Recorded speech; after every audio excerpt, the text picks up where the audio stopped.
My next guest is being awarded my Australian of the Year award for tireless efforts to bring to light the issues that really matter for Indigenous and non-Indigenous people in this country. Someone who believes in bringing us all together, as Ian was just saying, bring us together as one nation, rather than dividing us by tribes. My Australian of the Year, and I'm sure she is yours as well, Northern Territory Senator Jacinta Price, and she joins me now. Australian of the Year, congratulations. You are officially the Rowan Dean Australian of the Year, Senator Price. Great to see you. Thank you for coming on.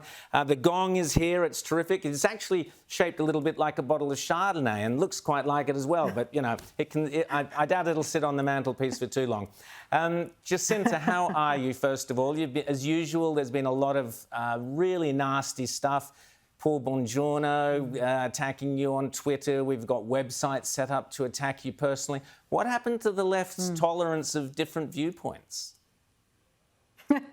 Exactly right. Absolute and utter hypocrites. I mean, seriously, I must be very, very threatening to them if they have to come at me as an individual and attack me in the ways that they are. This new T-shirt that they've got out, which really, I mean, on the scheme of things, you know, it's free advertising and you know, name recognition for me. So what does the T-shirt say? It says my name. It says Jacinta Price doesn't speak for me, or something like that, doesn't it? Yeah, Yes. that's the one. Jacinta, and too right. I don't speak for smarmy little, you know, university kids on their campus. Why would I want to speak on behalf of them, you know? They need to grow up a bit first before they could even come close to even being able to sit down and have a conversation or even have a debate with me.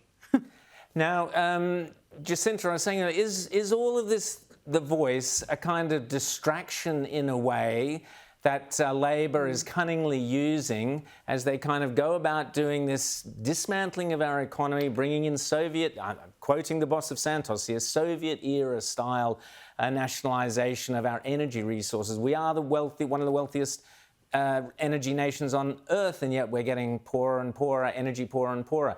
What do you make of it?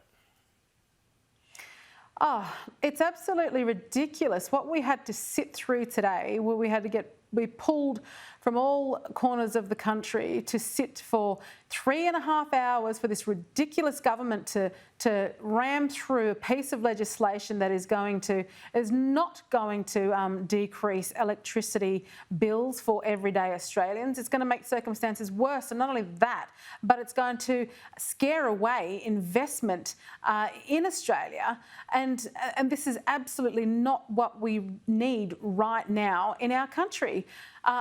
You know, especially in places like the Northern Territory, where we have years and years, hundreds of years of gas reserves, which all we need to do is tap into those, is bring it into the market and support it. And that is what would alleviate prices, electricity prices, through supporting our gas industry, not smashing it, not spending 2 days on the hop.